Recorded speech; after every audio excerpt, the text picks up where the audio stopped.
Hola, buenas. Aquí Jan Adrián, su estudiante de antropología o antropólogo en formación, admirador del mundo desde su perspectiva humana y biológica. Aquí vamos a hablar sobre un tema muy, no solamente interesante, sino relevante, no solo en el mundo contemporáneo, sino en nuestro concepto de localidad, concepto latinoamericano, en concepto periférico, en concepto de choque civilizatorio, de globalizatorio. Ahora vamos a un tema de la antropología del desarrollo. Vamos a hacer una crítica, una reflexión sobre el concepto de índice de desarrollo humano, concepto de desarrollo humano, concepto de países de desarrollo, concepto desarrollado. Hay algo que yo siempre digo constantemente, nunca me cansaré de decir. No existe tal cosa como una antropología crítica, como una antropología crítica, porque hacer antropología ya es hacer crítica. Hacer antropología es entender las condiciones del mundo.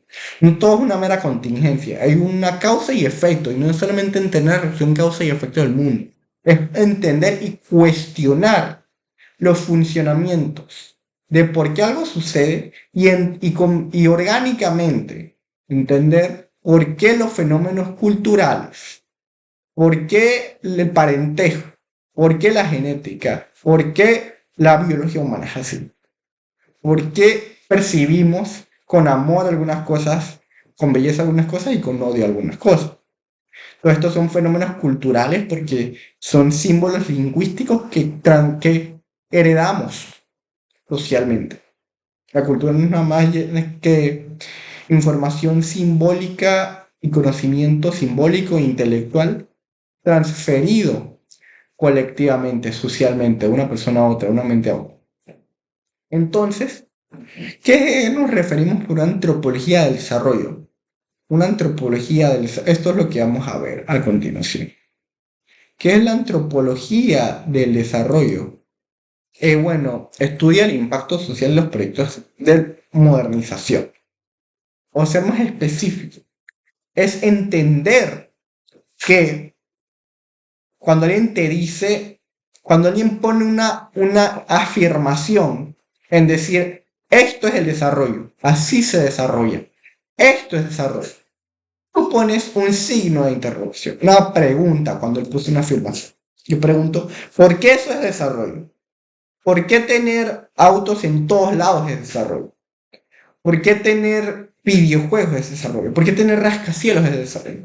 ¿Por qué tener antenas en todos lados es desarrollo? ¿Y qué lo hace, lo convierte en desarrollo para ponerle una condición superior ontológicamente hablando solo por ser así y no así? Es que la antropología del desarrollo no viene de los conceptos desarrollistas del occidente colonizador con eurocéntrico deliberadamente restringido a una clase de saberes muy focalizados a sus intereses peculiares, tanto en su concepto de humanidad como en su concepto de bienestar. Yo me pregunto, ¿quiénes son ellos para decirnos a nosotros cómo es nuestro bienestar? Porque no es universal. Si no todos tuviéramos una sola cultura y toda una forma de vivir, no seríamos entes dinámicos. Es como dijo el filósofo de la liberación latinoamericana Enrico Dussel, ¿quién inventó esta periodización de donde Europa es el centro de la historia? ¿Por qué Europa y el occidente anglófilo decide qué es desarrollo y qué no? ¿Alguien les dio esa autoridad moral, existencial, intelectual? Nosotros no se la dimos. Y eso es lo que vemos al siguiente punto. Una perspectiva histórica de Truman, Harry Truman, el expresidente de Estados Unidos y el desarrollo. En 1949, el presidente Harry Truman hace da una entrevista en que habla de los conceptos de desarrollo y emergente, realmente no usa emergente, directamente, que es una condición ontológica de superioridad e inferioridad civilizatoria.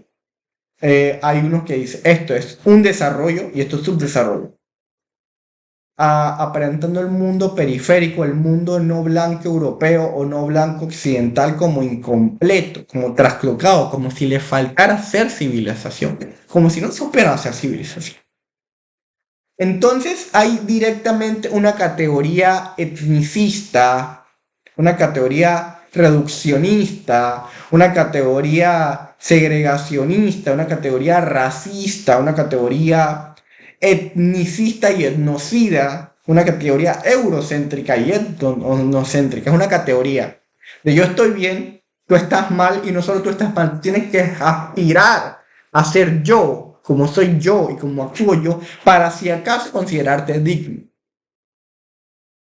Entonces, entendiendo este concepto, es que el desarrollo es una narrativa del poder, porque cuando él me dice cómo desarrollarme y dice que me tengo que desarrollar como él dice y no como yo creo que es lo más adecuado por mi propio bienestar, hay una condición de poder, hay una dominación simbólica de una civilización a otra, que esa es como una condición de, no del colonialismo directo, sino del postcolonialismo en el tema de la colonialidad, de las cuestiones culturales, mentales, arqueotípicas y simbólicas que dejó el colonialismo que estuvo tanto tiempo al yugo esclavizador y destructor y que realmente nos dejó hasta ciertas formas de pensar discriminatorias.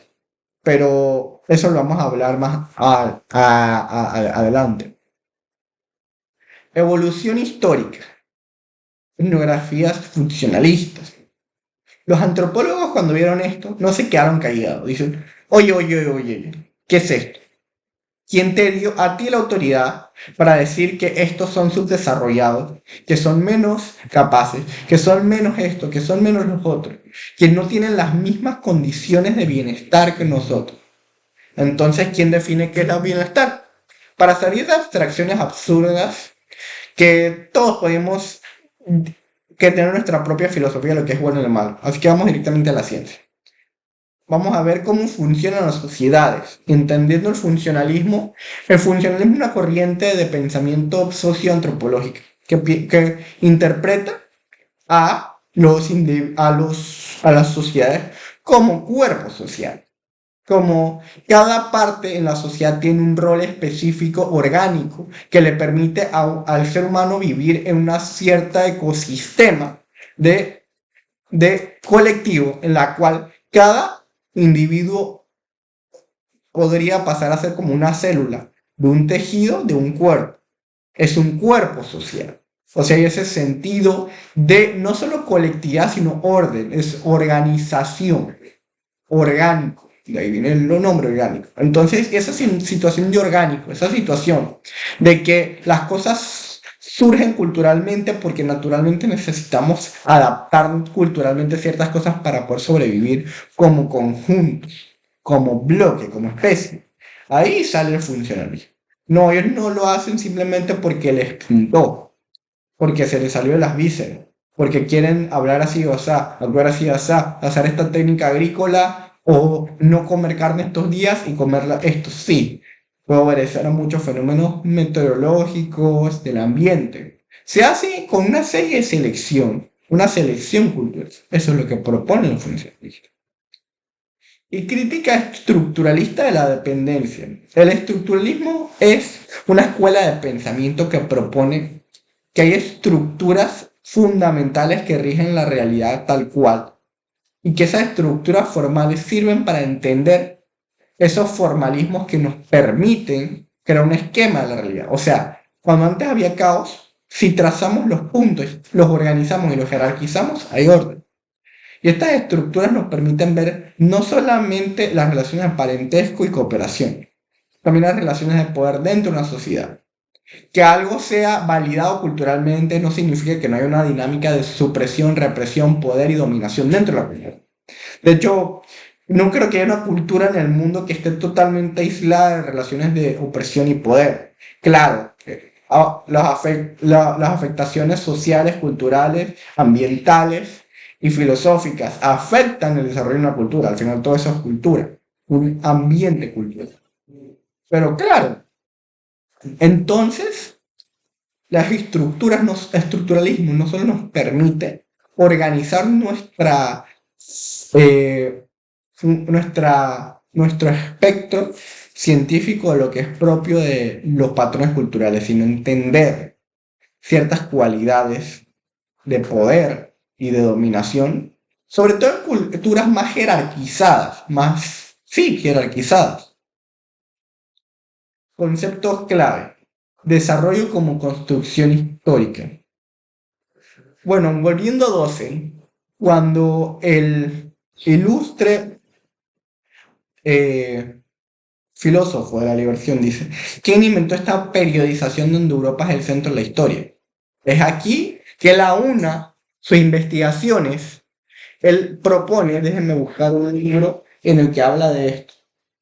En libros como este, al otro lado de la modernidad, él propone que hay una complejo desarrollista. Y este complejo no es solamente complejo, sino que es una falacia informal, una falacia del contenido, una falacia del desarrollo, la falacia desarrollista, que no está en contra del concepto de desarrollo. Está en contra del concepto de desarrollo blanco, privilegiado, con roles de género tradicionales, exclusivo hacia el resto de las etnias y de las naturalezas de la vida, exclusivo de los restos de desarrollos personales, individuales y colectivos de los otros pueblos, exclusivo a solo mi filosofía y de mis compañeritos blancos privilegiados, donde no le consultaron a nadie, a ningún otro pueblo del mundo, como yo quiero desarrollarme, no como el norte global me dice cómo desarrollarme.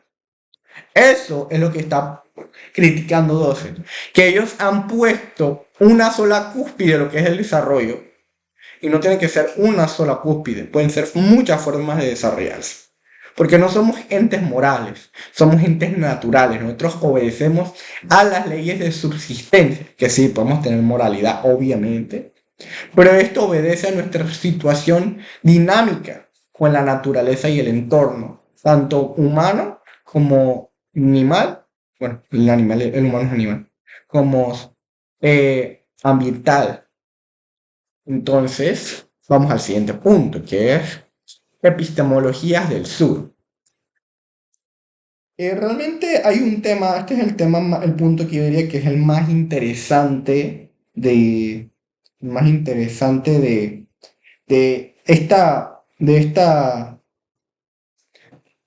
de, digamos, esta ponencia, que en la colonialidad del saber, Quijano propone que ciertas estructuras rígidas de cómo se crea el conocimiento desde la ciencia occidental ilustrada después de la Revolución Francesa o ilustracionismo, que realmente tiene una forma muy rígida y hasta retrógrada de hacer conocimiento, por un solo razón, dos razones. Uno, no incluye otras formas de conocimiento exógenas que han venido de otras civilizaciones más allá de la blanca occidental.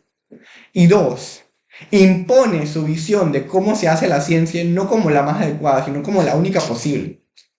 Es un eurocentrismo epistemológico. Eso es lo que critica Quijano. Y la modernidad occidental ha impuesto ciertos parámetros que autoproclamó universales, que no lo son, sobre cómo hacer civilización, cómo hacer sociedad y cómo hacer ciencia, sabiendo que hubo civilizaciones que sobrevivieron miles de años y siguen sobreviviendo, sin la ciencia occidental, ojo, no sin la ciencia, pero con otras maneras de hacer ciencia, otros cuadros teóricos, otras metodologías, que son igual o más válidas que las de Occidente. Y dentro de esta condición hay una condición de raza, no de raza a nivel color de piel, sino a nivel jerarquías. El colonialismo, al menos el español, post reformas borbónicas, dejó cierta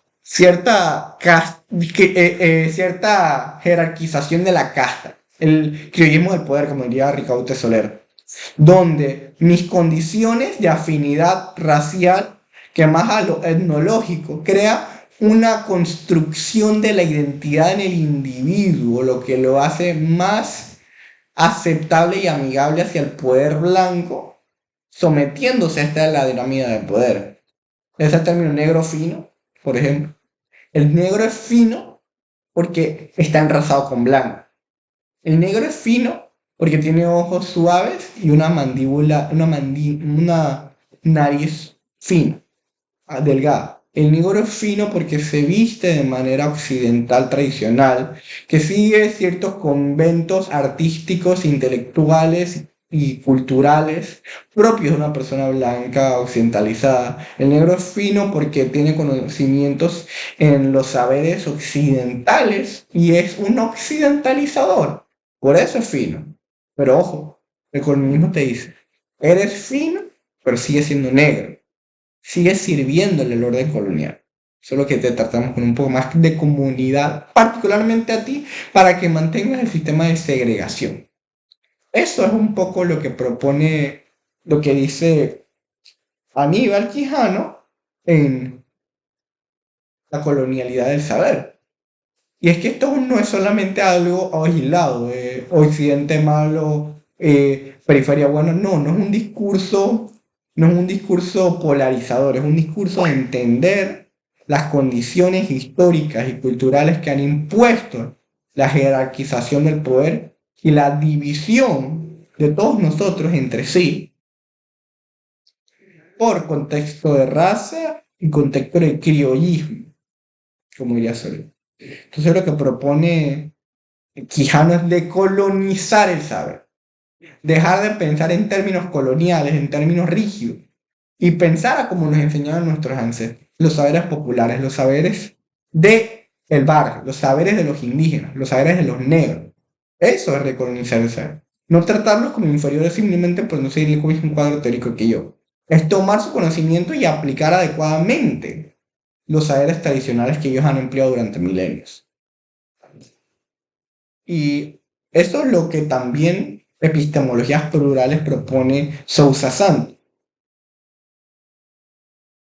Propone una monocultura del saber, es decir, la monopolización del conocimiento formal, académico, universitario, etcétera, del occidente blanco.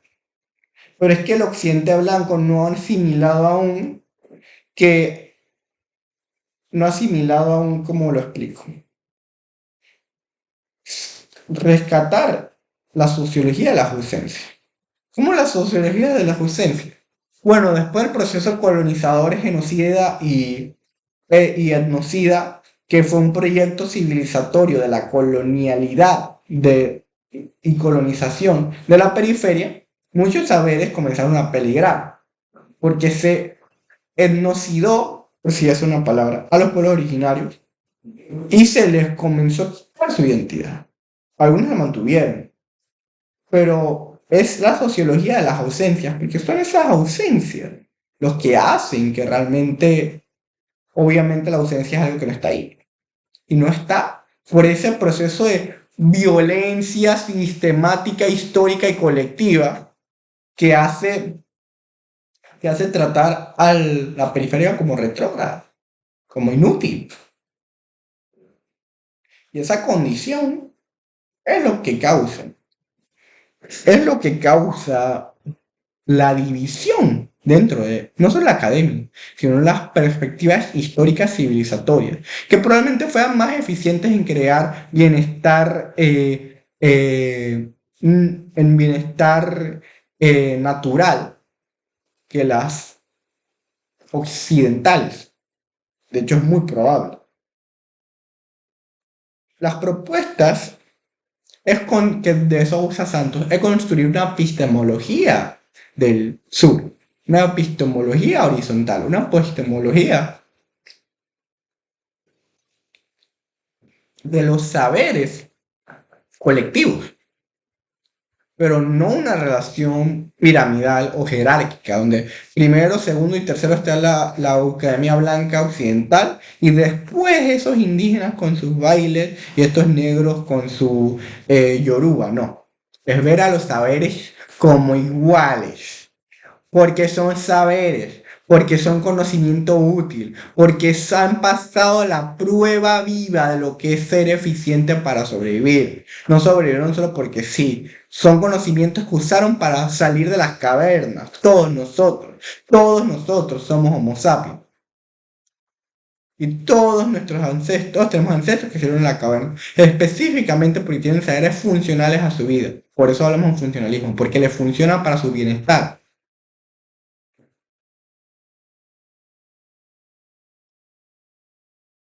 Bueno, ahora vamos a explicar un tema, que es el tema del buen vivir, o el sumak kawsay, que es buen vivir en quechua.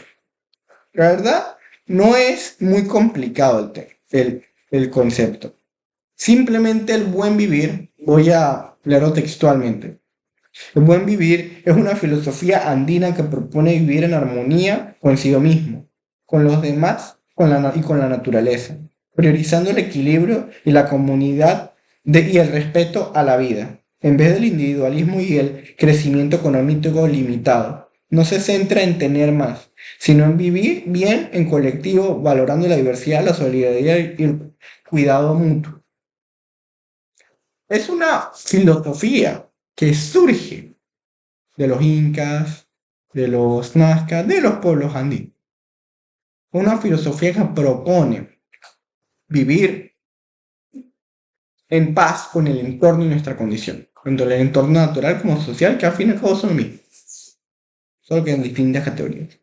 Pero hay algo muy importante que implica poder vivir bien, y es vivir en relación horizontal, en organización occidental, vivir como iguales.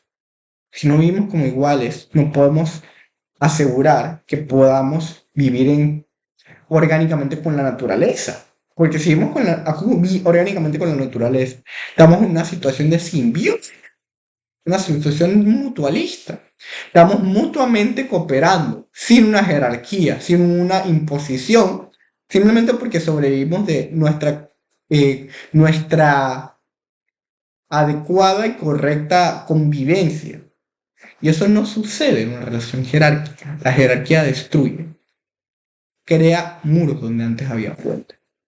Y por eso es que esta jerarquización ridículamente enarbolada que tiene el globalismo occidental, porque no es lo mismo globalismo a secas que globalismo occidental, de crear jerarquías económicas y política en sistemas que aparentan ser democráticos. Ok, entiendo por qué entonces cada vez que se hace un referéndum legislativo o referéndum presidencial, porque no se hace una votación a gran escala, como si fuera un sufragio desde los ciudadanos. Y es que el occidente ha querido disfrazarse al menos muchos occidentales, de justicia y horizontalidad cuando crean estructuras rígidas de poder. Y eso nos lleva al siguiente tema. ¿Qué es desarrollo? El desarrollo realmente no existe para de una sola forma. Es como si me preguntan de dónde salió el ser humano. No es un origen único, sino múltiple. Tuvo múltiples orígenes. Por ende, puede haber múltiples orígenes, también puede haber múltiples fines. En este caso, esto es lo que intento decir. No hay una sola forma de hacer desarrollo. Todos los pueblos crean un desarrollo coherente de la manera que mejor les conviene. No es solamente ver una sola de desarrollo, tener un auto, tener una casa, ver televisión, hacer robots. Eso no necesariamente es desarrollo, puede ser desarrollo para algunos, pero no para los en verdad que viven en el Darién. Para ellos su desarrollo es tener buena cantidad de comida, estar en paz con la naturaleza, pescar, escalar, construir. Hay múltiples formas de categorizar el bienestar, pero solo una de caracterizar la opresión. La opresión destruye donde antes había una construcción.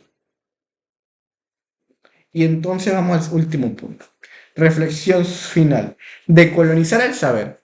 Priorizar las realidades locales, futuros plurales y sostenibles. ¿Qué intento decir con eso? Bueno, decolonizar el saber, hay un término que yo personalmente uso en mis ensayos, en todo. Colonialismo mental. El colonialismo ha calado tan profundamente que se forman con un arqueotipo. Arqueotipo es subconsciente colectivo. En nosotros individualmente hemos interiorizado las condiciones del capital colonial dentro de nuestra vida, de nuestro modus vivendi, y lo hemos exportado como si fuera un virus. Lo transferimos socialmente con el contacto, un contacto simbólico. Entonces, al decolonizar el saber, no solamente lo que dijeron el blanco privilegiado desde su privilegio, es entender por qué el blanco privilegiado dijo eso desde su privilegio y cómo no caer en el mismo error que él, porque esto no es una venganza, es un estudio orgánico y completo de las condiciones de la desigualdad. Entonces, cuando decolonizamos el colonialismo mental, cuando intentamos emanciparnos y deconstruir orgánicamente lo que nos impuso a fusil y espada el occidente colonizador, ahí estamos haciendo un trabajo justo, un trabajo adecuado. Y sé que es difícil, pensar es algo complicado, reflexionar y sacar conclusiones lógicas y hasta científicas, ni me diga. Pero hay que entender algo. Hay una condición que tiene una mala maña, podríamos decir, que tiene el occidente. Es imponer una sola agenda moralizadora y moralizante, o falsamente moralizante. El occidente siempre ha tenido esta idea de querer arreglar lo que nunca estuvo roto. El occidente como fenómeno civilizatorio, no digo todos los occidentales ni nada, eso sería un oxímoron. El occidente, cuando en sus proyectos civilizatorios quiere arreglar lo que no está roto, quiere ayudar al que no está desvalido. Como diría Aníbal Quijano, no, perdón, Aníbal Quijano no, como dijo Eduardo Galeano, teníamos la tierra y ellos tenían la Biblia. Cuando cerramos los ojos y cuando los abrimos, nosotros teníamos la Biblia y ellos tenían la tierra. Occidente tiene la suspicaz y astuta cualidad de disfrazar la represión, explotación y hasta el etnocidio de condiciones nobles. No es colonialismo, estamos cristianizando a los indígenas. No es genocidio, los estamos liberando de vivir como negros. Entonces, Occidente es muy bueno enmascarando sus malas intenciones, o con intenciones nocivas. Pero no de nosotros, sino de los mismos, los que participan de su proyecto civilizatorio, más no apoyan las condiciones de desigualdad y de miseria.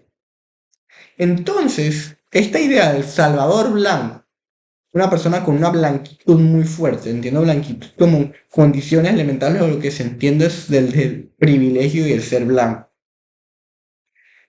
ha creado este complejo de Mesías, el occidente y el occidentalizador, en cual yo no vengo a gentrificar, yo no vengo a quitarle sus tierras y quitarle sus servicios y quitarle su bienestar a los locales. Yo vengo a invertir en su país y vengo a aportar conocimiento y cultura. Como si ellos no tuvieran conocimiento y cultura ya desde cientos o hasta miles de años. Y creo que ese es el mayor problema de Occidente, que ha vivido tantos cientos de años viviendo la fantasía del Salvador Blanco, que se lo creyó. No solo se lo creyó, está dispuesto a defender hasta la muerte la fantasía del Salvador Blanco.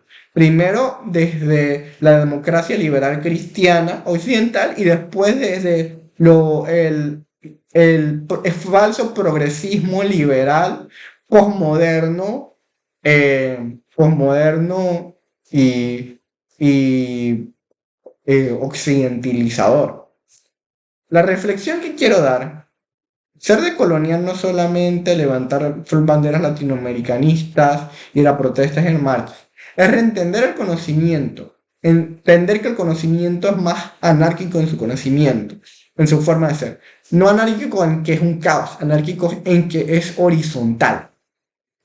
El conocimiento ancestral chino, en verá, y la ciencia europea moderna y postmoderna son igual de válidos siempre y cuando sus posturas claves, epistemológicamente hablando, sean capaces de demostrar el fenómeno que están describiendo. No importa si lo dice el cacique o si lo dice el presidente, después de que lo haya dicho correctamente. Así que la única forma de eliminar el virus del colonialismo mental es vacunándonos nosotros primero y vacunar a los otros con conocimiento. Más hablar del colonialismo es revolucionario. Hablar del colonialismo es antiimperialista. Hablar del colonialismo es progresista. Porque estamos reduciendo y destruyendo las jerarquías blanquizadoras y criollizadoras a bastillazos. Y eso es lo que tenemos que hacer desde la academia y desde la calle.